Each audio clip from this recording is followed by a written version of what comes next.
Today we've got Santeria by Sublime. It's an old one, but it's a good one. It's a real lot of fun to play. It's a little tricky, but I'll guide you through it. And also going through the reggae technique with this one, because you can't play the song without the reggae technique. Here we go. So Brad Noel was a pretty unique guitar player. He had a lot of influences in Sublime that kind of gelled together in his guitar style. And he plays the intro in a certain way. I cleaned up the tablature a little bit because the first time he goes through that E chord, the second time he goes through that E chord in the intro right there in the second bar, he kind of sounds like he sort of flubs it a little bit. But who knows? Little idiosyncrasies in people's playing, you know, everybody's different. So you start with an E chord. So that's what it looks like right there. First finger on fret 7, string 5. And I'm barring strings 4, 3, and 2 on fret 9. So that's the first bar. Picking strings 5, 4, 3, 4, 5. Okay. And then he actually plays, was the second bar now, so now he's playing that E5 chord at the bottom, and then this is where he sort of flubs it. At least it kind of sounds like he is, but he may have been doing it on purpose, who really knows.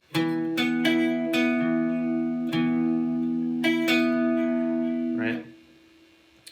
From there he goes down to actually a G sharp major chord, which is not in the key of E, even though the song is in the key of E, so it adds a little bit of flavor to the intro. And then, low note. Sorry, I gotta turn up a little bit.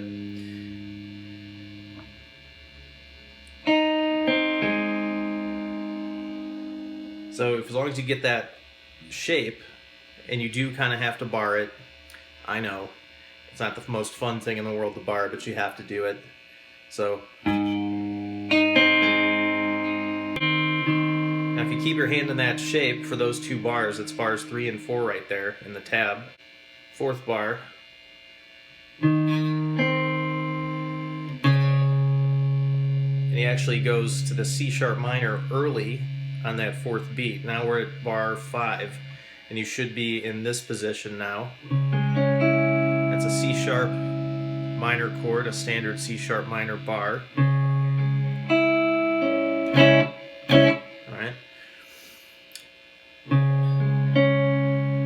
He does a little something fancy here. So what he's doing, this is why it's important to bar, he plays the third string open, okay, and hammering on with his little finger, then hitting string 2. So I'll show you my picking hand.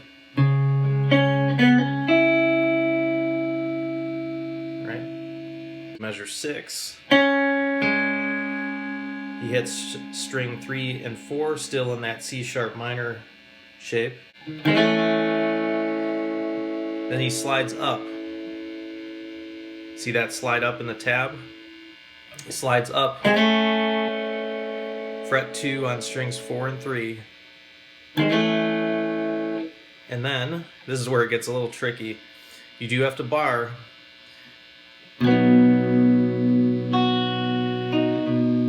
But he's not barring all of those strings. He's not barring up to the first string. In fact, he's not even barring. He's that fret. He's barring the second fret with his first finger, so he's getting this B shape. So I'm barring strings 5 through 1 on fret 2. Middle finger's going here. Fret 4, string 4, third finger, fret 4, string 3. Little finger, fret 4, string 2. So he hits the full chord up to the second string. Then he hits that first string on top.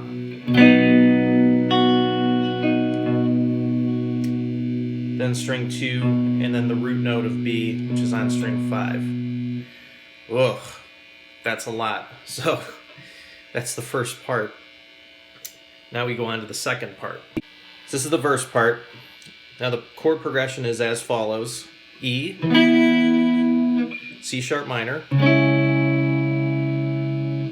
G sharp minor, and then B. E, C sharp minor, G sharp minor, B. However, when he gets to the G sharp minor, and actually the C sharp minor too, he's just using the top strings. So instead of barring, for example, C sharp minor like that, he's just barring the top two. Just to get that reggae sound. Excuse the amp buzz. So it is a strat. So you got the E.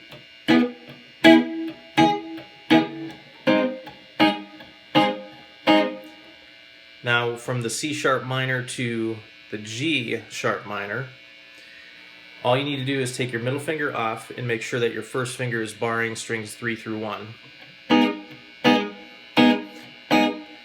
Now if you're having trouble with that, isolate that part. Isolate parts that you're having trouble with, and eventually it'll become second nature.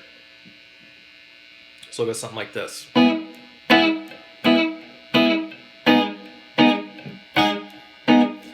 Right, that's only those two chords.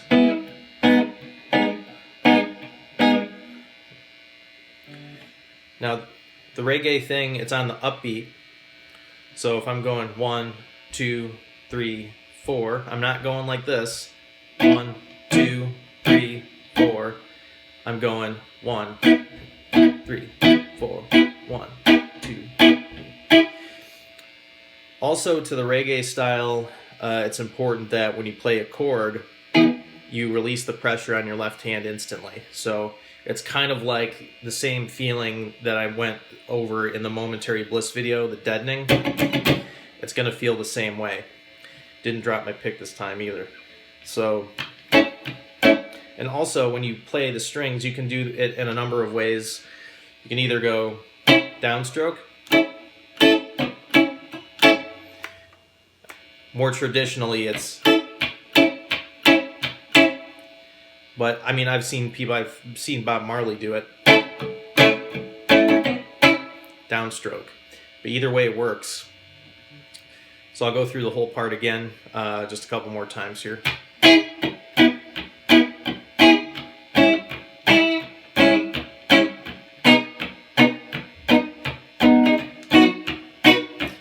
One more time.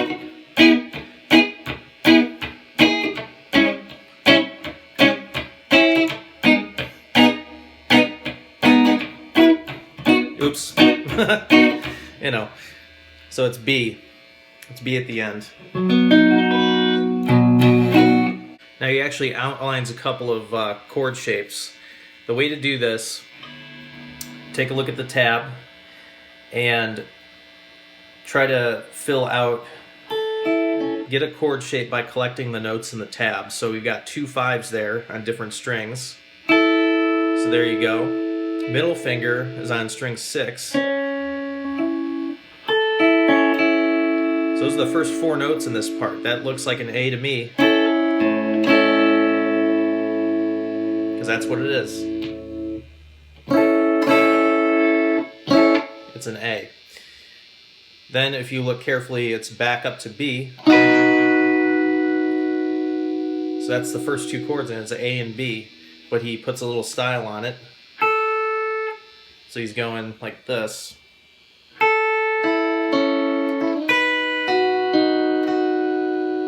Right?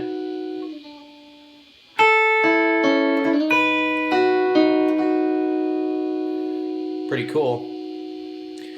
Then he switches it up a little bit and goes a little melodic.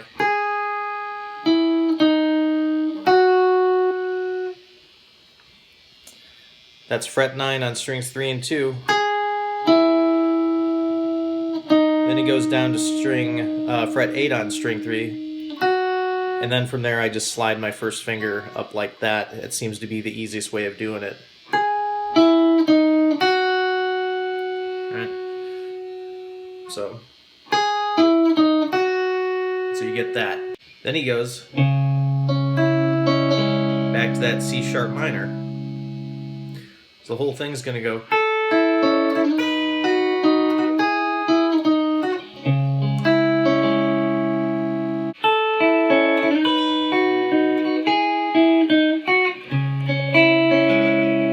So there you go.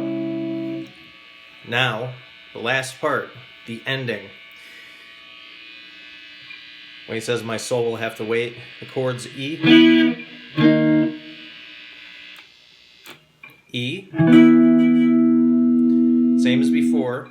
Then he does a D sharp 5 chord, or D sharp power chord. Remember that power chord shape? I've got a video about that coming soon. Got fret 6 on string 5, fret 8, string 4, and then fret 8, string 3. Then it goes to C sharp minor, he goes to B, then he goes to A, garden variety A chord, back to E, then he goes to E, 9. Jazzy ending. That's what they'll tell you. It's just a 9 chord. It's not jazzy, but here you go. Not a strat, it sounds particularly nice. So again, E, D sharp 5, C sharp minor, B, A, B,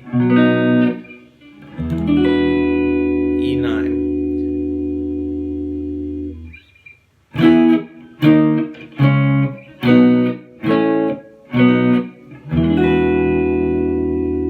So that was Santeria by Sublime. Hope you enjoyed it. Subscribe for more. There's plenty coming, including that classic album, as well as other lessons. Special appearance by Lou Dog, for Sublime fans who know who Lou Dog is, or was. But anyway, hope you enjoyed that. Have a good time playing. It's a real lot of fun to play. It's a challenge, but it's a lot of fun. So until next time, I'll see ya.